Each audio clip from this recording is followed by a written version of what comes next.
একটা গজল গাইছি না, সংসার সংসার কইরা ভবে গো আমি না করলাম বন্দেগী,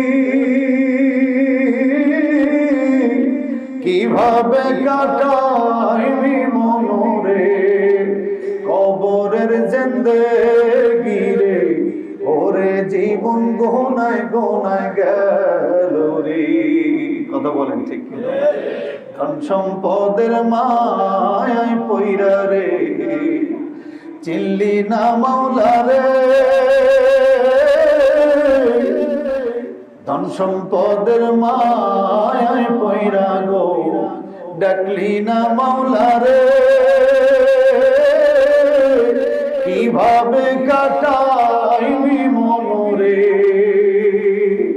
অন্ধকার কবরে রে, ওরে জীবন গোনায় গোনায় গেল রে। ঠিক কিনা?